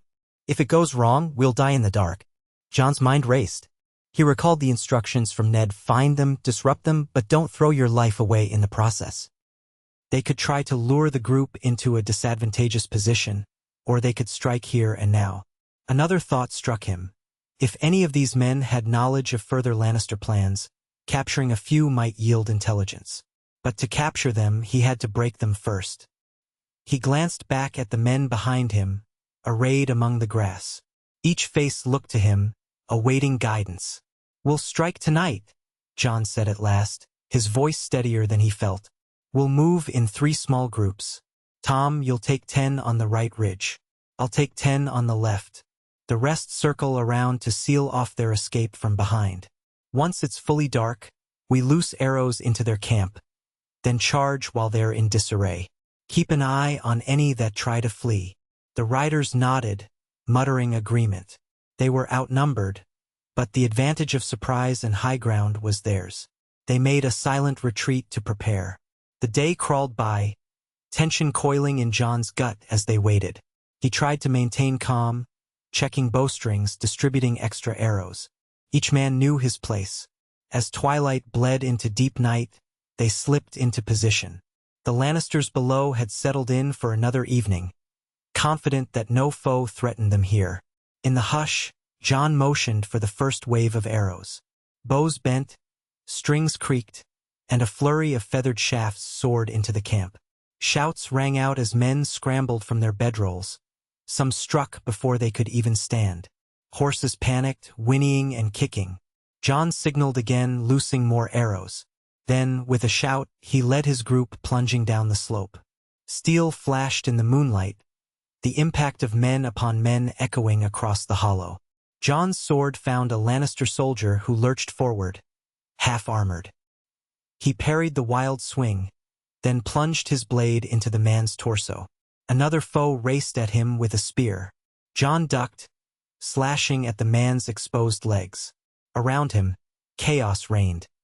Men from the north unleashing savage cries, Lannister raiders stumbling in confusion, some fleeing, others trying to form a shield wall. Tom Castle's group struck from the opposite side, scattering those who tried to rally. The third group crashed in from the rear, severing escape routes. Sparks lit the night, the clang of metal and the screams of dying men merging into a single horrific chorus. Jon had no time for fear. He fought with efficiency, focusing on each blow, each thrust. He glimpsed a man with a lion badge raising an axe at one of the Stark men. Jon lunged, parrying the strike, and the enemy spun on Jon with a furious bellow. Their blades locked. Jon felt his arms strain. The man's breath reeked of stale ale. With a grunt, Jon twisted free, slamming his pommel into the man's face. Teeth cracked, blood sprayed, and the raider fell back, howling. Jon ended him with a clean thrust. After what felt like an eternity, the hollow fell silent. A few Lannisters tried to flee on horseback, but the Stark riders on the ridges shot them down or captured them. The campfires still burned, illuminating the carnage. Bodies littered the ground, their shadows flickering in the firelight. Jon took a shuddering breath, scanning the area for any immediate threat. Then he saw the prisoners. Some had thrown down their weapons and raised their hands. A few were wounded. Tom Castle came up, panting, blood trickling from a cut on his forehead. "We did it," he said, incredulity and grim satisfaction mingling in his voice. "We took them by complete surprise. Looks like we lost only a few men." Jon forced a nod, though his heart pounded. He could already see 2 or 3 Stark riders lying still on the ground, eyes open to the night sky. Men who had followed him here died under his command. He pushed aside the pang of guilt and turned to the prisoners. "Gather them. Bind them," he ordered. "We need to question them about Lannister movements. Treat the wounded who surrender, but keep them under watch." The night wore on. Men extinguished the largest fires to avoid drawing attention from any nearby foes, while a few smaller flames were kept for light. The dead were stripped of valuables, then laid out. The wounded were tended, some moaning in pain. Jon moved among his men, commending them for their bravery, also pausing to kneel by the fallen. He spoke quiet words of respect, though it felt woefully inadequate compared to the cost of their lives. One of the prisoners, a wiry man in partial plate, spat at Jon's feet. "Stark dog," he growled. "We'll see how you fare when Tywin Lannister brings his army down on your heads." Jon stared back, expression cold. "He'll get the same welcome you received." Then he motioned for Tom to take the man away. They found a small cluster of trees up the slope and established a temporary camp there, away from the stench of blood. Dawn found them exhausted but determined. Over a meager breakfast, Jon spoke with Tom about how to handle the prisoners. "We can't spare many men to escort them all the way back to Riverrun," he said. "But we can't leave them free to regroup. Perhaps we send them in a wagon under heavy guard. The rest of us keep scouting." Tom agreed. They ended up sending half a dozen riders and a wagon for the wounded prisoners, while the more able-bodied captives were marched on foot, roped together. That left Jon with fewer men to continue the mission, but it was necessary. He hoped that Ned could glean useful information from questioning these men at Riverrun. The days that followed were a harsh lesson in the demands of command. Jon kept his remaining riders ranging through the region, chasing down stragglers and making contact with frightened peasants. They found more evidence of Lannister raids, though these particular raiders had already met justice in that night's ambush. In a handful of villages, the small folk emerged from hiding when they saw the dire wolf sigil. Some wept with relief, begging for more protection. Jon had to tell them that the war raged on, that he could not post men in each hamlet.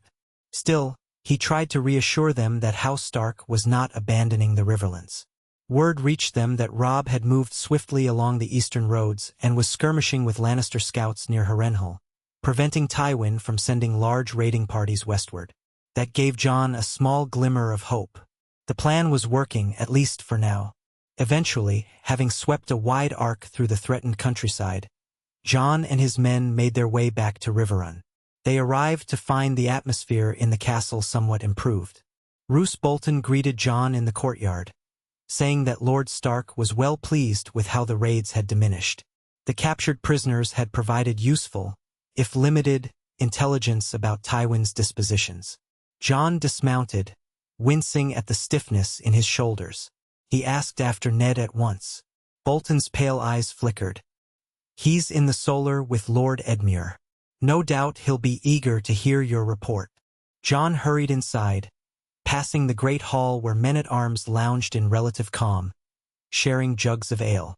It was a far cry from the tension that had haunted the castle days before. He made his way up the spiral stairs to the Solar. 2 Tully guards stood watch. One nodded, letting him enter. Inside, sunlight streamed through narrow windows, glinting off a round table littered with maps. Ned, Edmure, and a few other riverlords were deep in discussion. Ned caught sight of Jon and beckoned him over. "Welcome back," Ned said quietly, a faint smile on his tired face. "I've heard good things. You succeeded." Jon inclined his head. "We located a substantial raiding party, ambushed them. Most were killed or captured. The raids in that area should cease for the time being. I lost a few men, but it was a solid victory." Edmure's sigh of relief was audible. "You've done the Riverlands a great service. That band was the largest we feared." Ned's eyes shone with pride, though sadness crept in at the mention of the fallen. "I'm sorry about the men you lost," he said softly. "It's never easy." Jon shifted. "No, father, it isn't." His gaze dropped to the table, scanning the maps. "Any news from Robb?" Edmure answered this time. "He's kept Tywin pinned near Harrenhal, though no major battle has been joined. It's a stalemate of sorts. Robb can't easily assault Harrenhal, but Tywin won't risk a large engagement that might leave him vulnerable. Meanwhile, we have rumors that Stannis Baratheon has won a victory over his brother Renly in the south. And a fresh rumor says Balon Greyjoy has declared independence on the Iron Islands." Jon felt a jolt of alarm. If the Ironborn strike the western coasts, the north could be vulnerable. Ned nodded. "We cannot fight a war on 2 fronts indefinitely. If the Greyjoys raid Deepwood Motte or even Moat Cailin, it could sever our lines of communication. I'll send ravens to our bannermen in the north, urging them to fortify the western shores. We can't spare an entire army, but we can at least warn them." He glanced at Jon again. "You've done well. Rest and tend to your men. I'll call for you soon. There is talk of a parley at a place called the God's Eye, near Harrenhal." Robb might attempt to negotiate or test Tywin's intentions. If so, I'd have us ride to support him. Jon nodded, though the thought of a parley with the Lannisters, whom he had seen commit atrocity after atrocity, made him uneasy. Still, he bowed and stepped back, letting the discussion continue. Before he left, Ned called after him, "Remember, the men follow you now, Jon. They look to you even in small things. See to their needs and keep them close. A good commander never forgets his men." Jon carried that advice with him out of the solar. He found the men who had ridden under his banner in the courtyard, seeing to their horses. Some were battered, carrying fresh scars. Others had the haunted look that came from taking a life in battle. Jon spoke with each one, offering a few words of gratitude. It felt insufficient. He wished he could bring them all home to Winterfell, safe by the hearth. But the war marched on, and they marched with it. That night, Riverlands halls were busier than Jon had ever seen them. Lords and knights mingled in close quarters, making for a clamor of voices. Servants darted between them, juggling platters of salted fish and casks of ale. As Jon slipped through the crowd, he caught snippets of conversation, arguments about the rightful king, fears of a long winter to come, stories of monstrous Lannister cruelty. He tried to retire early, exhaustion weighing on him, but he found himself cornered by a tall, wiry man with a cunning face. It was Lord Walder Rivers, one of Walder Frey's many bastards. The man offered a thin smile. "Jon Snow, is it?" he said, crossing his arms. "I hear you lead men well for a man of your birth. My father, the late Lord Walder." Here he spat the word late with a sneer, as Walder Frey was, in truth, quite alive. "He's quite curious to see how the tides of war will shift." Jon tensed. He'd had little direct contact with the Freys, though Ned had negotiated with Walder Frey to cross the twins. "I lead men at Lord Stark's command," Jon said carefully. "And House Frey made an alliance with us, did it not?" Walder Rivers eyed him with something like amusement. "We did. As long as it seems profitable. But alliances can shift like the currents of the Trident. Let's hope you keep winning, Snow, or you might find fewer friends among the Freys." With that, the man drifted away into the throng, leaving Jon bristling at the implied threat. He finally made it to his small chamber in the keep, just a modest space with a cot and a chest. He sank onto the cot, drawing in a slow breath. The war tested every bond. The Freys were notoriously slippery, and if the Starks faltered, those fair-weather allies might betray them. Jon wondered if the same might be true of men like Roose Bolton, who seemed loyal but wore a face devoid of warmth. He recalled the savage grin of great Jon Umber, who had so far proven dependable but was unpredictable in his own way. The North was not wholly monolithic. Each house had its ambitions and its limits of loyalty. A faint rap on the door made him lift his head. "Come," he called. The door swung open, revealing Ned Stark holding a small lantern that cast a warm glow. He closed the door behind him. "I wanted to see how you fare," Ned said softly, setting the lantern on a small table. "You've been thrust into command, faced your first real battle as a leader, and come back with victory. That weighs on a man." Jon exhaled, tension uncoiling a fraction. He respected that Ned understood how personal burdens felt heavier than suits of armor. "I'm managing," he said, voice subdued. "It's just, it all seems so large, so constant. There's never an end in sight. And I hate that we have to keep fighting. But if we don't fight, the Lannisters will burn everything, or King Joffrey will have your head on a spike." Ned's jaw tightened. He moved closer, placing a reassuring hand on Jon's shoulder.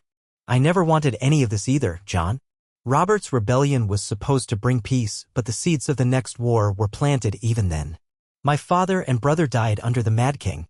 Lyanna died, leaving me with a terrible secret to keep. I tried to shelter you from all of it. Yet here we are." Jon bowed his head. "I wonder if I would have been better off at the wall, out of all this." He regretted the words as soon as he spoke them. He knew they sounded ungrateful. But Ned took no offense. "If you'd gone to the wall, you might be at the mercy of the White Walkers if the old stories are true." A note of wryness touched his voice. "At least here you have a fighting chance. And you saved my life. I can never repay that." Jon recalled all the nights in King's Landing, the frantic plan to rescue Ned.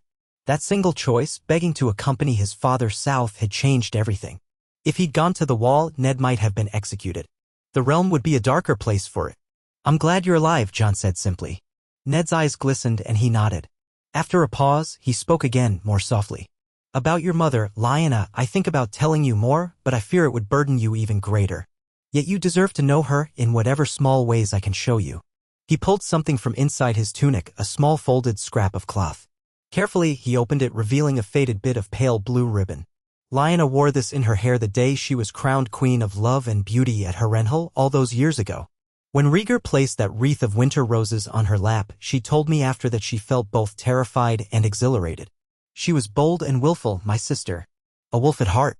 Jon stared at the ribbon, the color washed out by time but still faintly suggesting a sky-blue hue. He swallowed hard, eyes burning with emotion. She must have been extraordinary, he whispered. Ned's gaze was distant, remembering. She was. I wish I could have done more to save her from the path she chose. But it was her choice.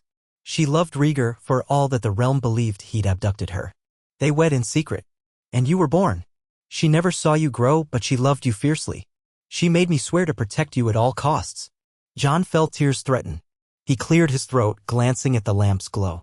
I'm sorry you had to bear that alone. Ned shook his head. I would do it again 1,000 times. You're my son in every way that matters. But I understand if you feel torn, knowing who your father was. For a moment, Jon hesitated. The father he'd known was Ned Stark, and that would not change. But the blood of Rhaegar Targaryen also ran in his veins. I owe everything to you, Jon said softly. Whatever Rhaegar was or wasn't, I never knew him. You're the one who raised me, taught me honor. I'll stand by your side until the end. Ned nodded, relief easing the tension in his face. He pressed the bit of ribbon into Jon's hand. Keep it. As a memory of her. Jon cradled it with reverence. I will. Thank you. Ned squeezed his shoulder one last time, then stood. We'll ride for Harrenhal in a few days if Robb arranges that parley. Get some rest in the meantime. You look exhausted. Jon managed a slight smile. I will. Good night, father. After Ned left, Jon sat there for a long while, staring at the faded ribbon. It was as though he held a piece of his mother's soul in his hand. Lyanna Stark, the wolf maid, who loved Rhaegar Targaryen and died birthing a child of fire and ice. That legacy pulsed in his blood. Sometimes it felt like a burden. Sometimes it felt like a hidden wellspring of strength. He wondered if she would be proud of him. Standing with the Starks, fighting for the North, forging a path she never lived to see. He tucked the ribbon carefully into his belongings, then blew out the lamp, letting the darkness cradle him into a restless sleep. 3 days later, the summons arrived. Robb Stark intended a parley near the God's Eye, the great lake beside Harrenhal. Tywin Lannister had sent word that he would negotiate, at least that was the official stance. No one fully trusted him, but if a truce or exchange of prisoners could be arranged, it might save lives. Ned decided at once that he would attend, to lend his counsel and moral authority. Though Edmure Tully fretted about letting Ned leave Riverrun, the roads were reasonably safe for a well-guarded party. Roose Bolton volunteered to remain behind, ensuring the fortress and the region remained protected. Thus, Ned and Jon and a small escort set out, heading east. The journey was tense, for they traveled through lands close to Lannister territory. But they moved swiftly, skirting major towns. After several days, they finally reached the outskirts of the God's Eye, a vast expanse of water shimmering under the wide sky. On the far shore rose the silhouette of Harrenhal, an immense and ominous ruin of melted towers. Awaiting them on a grassy plain near the lake, Robb Stark's host had encamped. Jon's heart lifted as he caught sight of the sprawling lines of banners, the direwolf of Stark, the fish of Tully, and various other northern sigils fluttering in the breeze. Fires dotted the plain, guarded by sentries. The presence of so many armed men, poised in readiness, drove home the precariousness of a parley with the Lannisters. One false move and battle could erupt. Jon and Ned rode among the ranks until they were hailed by Robb's outriders. Soon, Robb himself appeared, riding out with Grey Wind at his side. He looked more war-worn now. His face was leaner, and he bore a scar on his forearm. But his eyes lit with gratitude at seeing his father hale and free. He swung down from his saddle, and Ned did likewise, embracing. "Father," Robb said in a voice thick with emotion, "I've awaited your arrival before risking this meeting. Tywin sent a messenger, claiming he wants to discuss exchanging prisoners, including some highborn captives. He has Ser Jaime again under his wing, or so they say." Ned's brow furrowed. "I heard Jaime escaped captivity at Riverrun when your mother—" He stopped, remembering that Catelyn had once released Jaime to bargain for her daughters. But in this altered timeline, events had shifted. "Is Jaime with Tywin now?" Robb nodded grimly. "We suspect so. Intelligence suggests Jaime rejoined his father after slipping away months ago, but the accounts are confused. He might be at Harrenhal or somewhere close by. Either way, Tywin's letter implied we have something he wants. Possibly those lesser Lannisters we captured. Or he simply wants to stall. Jon listened intently. The idea of meeting Tywin Lannister, the cold architect behind so many horrors, set his nerves on edge. "Do you trust him?" he asked. Robb's mouth pressed into a tight line. "Not at all. But if there's a chance we can secure a truce or at least free some of our people, they're worth the risk. We'll keep outriders on alert. The terms are that we meet with a small retinue on each side, unarmed except for a handful of personal guards." Ned nodded, though doubt clouded his eyes. "We'll be cautious. But let's see what Tywin has to say." Sometimes a parley can reveal more than the negotiations themselves. They set a time and place, midday, on a slight rise of land beside the lake, far enough from either army that any sudden treachery would be visible. The morning of the parley, Ned, Robb, and a select few rode out, including Jon and the great Jon Umber, who insisted on being present for the sake of intimidation, though he agreed not to bring more than a couple guards. They halted at the designated spot, the lake's breeze tugging at their cloaks. The armies waited at a safe distance, bristling with tension. Before long, a party approached from the west. At its head rode Tywin Lannister himself, flanked by armored knights in crimson cloaks. Even at a distance, Jon could feel the aura of command around the man. Tywin wore plate gleaming in the sun, a cloth of gold cloak draped over his shoulders. His face was stern, all sharp angles, with green eyes that seemed to assess everything in a single, withering glance. To his left rode the Kingslayer, Ser Jaime Lannister, handsome and cocksure, wearing gilded armor that caught the light as though it were made of the sun's rays. Jaime's expression was one of casual arrogance, though a tightness around his eyes betrayed underlying tension. Behind them, a cluster of Lannister bannermen brandished the lion sigil. They dismounted at a short distance from the Starks, leaving their escort behind. Tywin and Jaime approached with measured steps across the grassy slope. Robb stepped forward, chin held high. Ned was beside him, dignified and grave.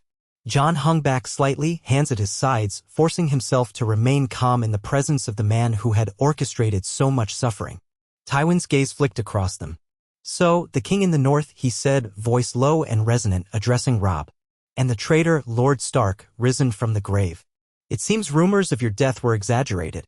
Ned returned Tywin's stare. "Treason is a hollow charge from a false king," he said evenly. "You're not the one wearing the crown, my lord, unless you fancy yourself regent for Joffrey." Jaime let out a bark of laughter, though it sounded strained. Tywin remained impassive. "I serve my grandson, King Joffrey," he said, emphasizing the words. "But the realm bleeds in this war, and the boy who calls himself king in the north," here he stared pointedly at Robb, "has proven more formidable than expected. So perhaps a civilized conversation might benefit everyone." Robb's jaw set. "We are not children to be cowed by your condescension. If this conversation is to yield anything, it will be an exchange of prisoners or terms that allow the North some measure of security. We've no desire to see the small folk suffer more." Tywin's lips curled faintly, as if suppressing a sneer. "How noble. You Starks do love your honor. Very well.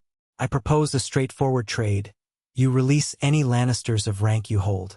We, in turn, will release certain Stark or Tully prisoners we have taken in recent skirmishes. Beyond that, we might consider safe passage for you back to the north, if you bend the knee to King Joffrey and reaffirm your fealty to the Iron Throne." At that, great Jon Umber let out a derisive snort. Robb's eyes flashed with anger.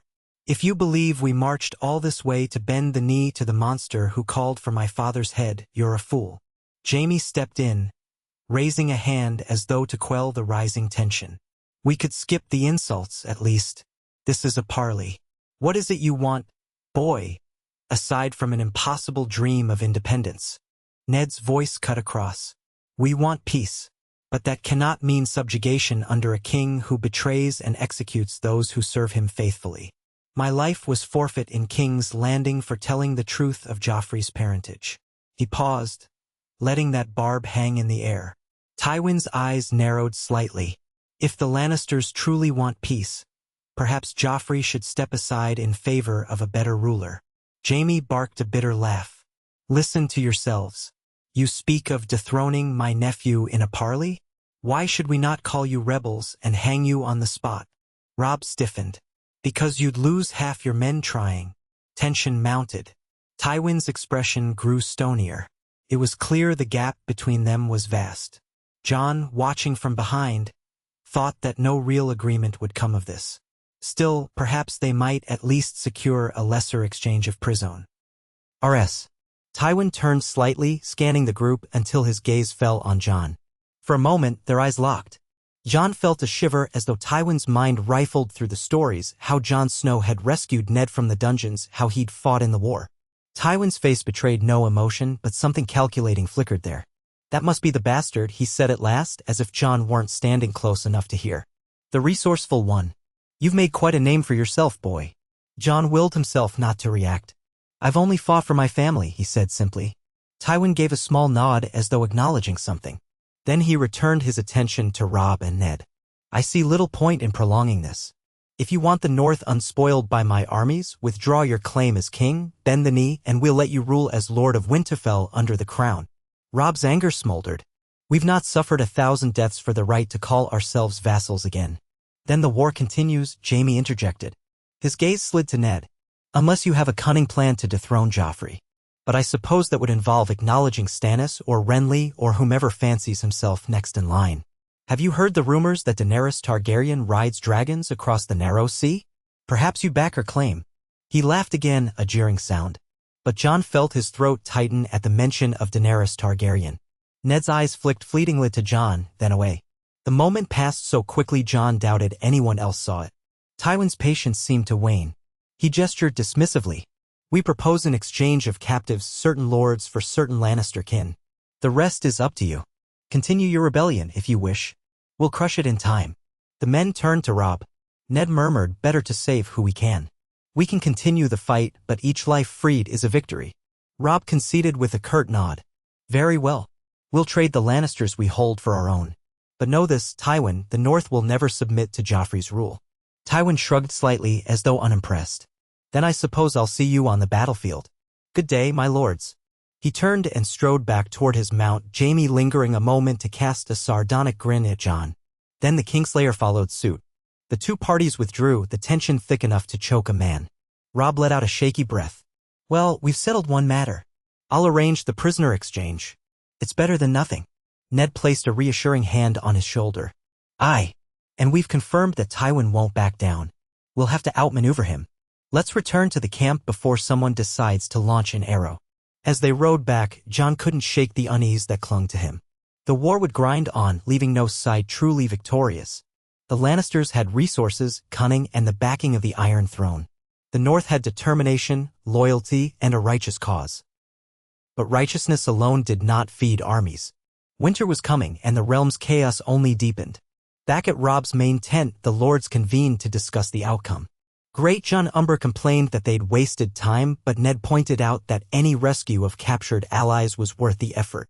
Word was sent to gather the Lannister prisoners. A location for the exchange would be agreed upon in the next few days, likely a neutral ground between the armies. Late that night, after the planning was done, Jon strolled by the edge of the God's Eye. The moon bathed the surface of the lake in a ghostly sheen. Harrenhal's melted towers loomed in the distance, a reminder of the realm's violent past. Jon thought of dragons, of Targaryens, of the savage storms that had shaped these lands. He wondered if the realm was doomed to endless cycles of war, each new generation paying for the sins of the last. He wondered if any peace could be found. He felt a presence behind him and turned to see Grey Wind. The direwolf had tracked him, apparently. The beast approached, muzzle lifted as it sniffed the air. Jon smiled softly, extending a hand for the wolf to smell. Grey Wind huffed in recognition. It was as though the creature sensed Jon's inner turmoil, answering with a calm, steady presence. A moment later, Robb emerged from the darkness, his cloak rustling. He likes you, Robb said quietly, nodding at the direwolf. He's always been a good judge of character. Jon half-grinned. I think he likes my smell of sweat and blood. Robb let out a weary chuckle, then sobered. I saw the way Tywin looked at you. Almost curious. He must have heard about how you rescued father. He sees a threat in you. Jon stared out at the water. Maybe. Or he sees me as a bastard who got lucky. Robb's eyes flickered with concern. Your place in this war is not uncertain, Jon. We stand as brothers. I want you at my side when we march. When the time comes to strike the next blow, I'll need men I trust. Father is still healing. He can guide us, but I think the burden of leading men into the thick of it might fall to us younger folk. Are you willing? Jon inhaled slowly. I'm no lord, Robb. But if you'll have me, I'll fight for you. Always. Robb's hand clasped Jon's shoulder. That's all I ask. And if we survive this, we'll rebuild the North better than ever. One day, we might even find peace for our children. A trace of longing touched his voice. Jon nodded, though a pang gnawed at him. He wondered if that dream of peace would ever be more than a faint hope. He recalled a rumor that had drifted through the campfires that the dead were walking in the far north beyond the wall. That White Walkers were stirring. Most dismissed these tales as fables. But the memory of old Nan's stories lingered in Jon's mind. A deeper threat might loom, one that no crown or war could avert. He and Robb talked quietly for a while, of battles past and battles yet to come, of how Bran and Rickon fared in Winterfell, of whether Sansa and Arya might be safe. They had heard that Arya had escaped King's Landing, but her whereabouts remained uncertain. Sansa was rumored to be under the Lannisters' watchful eye in the capital. Each new piece of intelligence was more conjecture than fact. Eventually, Robb returned to his tent and Jon stayed by the lakeshore a while longer. The direwolf lingered near him, ears swiveling at the faint hoot of an owl in the distance. Jon reached out to scratch Grey Wind behind the ears, feeling a kinship with the beast. Both of them were creatures belonging to House Stark, yet he, Jon, also belonged to a secret line that could reshape the entire realm if it ever came to light. He closed his eyes, letting the night wash over him. Lyanna Stark's ribbon lay hidden among his belongings, a reminder of his mother's love. His father, Ned, the only father he'd known, guided him toward honor. Robb, in many ways, was the sibling who treated him best, more like a friend than a brother at times, but a brother nonetheless. And somewhere out there, the Lannisters waited, the Iron Throne perched precariously under Joffrey's rule. The realm quaked with the ambitions of Baratheons, Lannisters, Targaryens, Tyrells, Freys, Boltons, Greyjoys, a tapestry of vying powers. But none of that changed the simple truth that he was here to protect his family and uphold the legacy that Ned Stark had entrusted to him. If that meant clashing with Tywin Lannister's armies, so be it. If it meant forging alliances with men who wavered in their loyalties, so be it. If it meant eventually revealing the truth of his blood to save the realm from something even darker, so be it. A chill wind swept across the lake, stirring the reeds and whispering through the tall grass. Grey Wind lifted his head, nostrils flaring. Jon rose, resting a hand on the direwolf's flank. A sense of calm purpose filled him, a fierce resolve that no matter how dark the path became, he would walk it without faltering. He led Grey Wind back toward the glow of the Stark campfires. Dawn was not far away, and soon the horns would blow, calling men to arms or to march again. Another day in the War of the Five Kings, another day of blood and steel. Jon Snow, the boy who was raised a bastard, the man who bore the secret name Targaryen, would face whatever came with a wolf's courage and a dragon's hidden flame. For the North, for family, for the faint hope of peace in a realm gone mad, he would not yield. And though winter loomed on the horizon, he felt the flicker of something new in his heart, a quiet promise that he might yet shape a better future than the ones that had come before.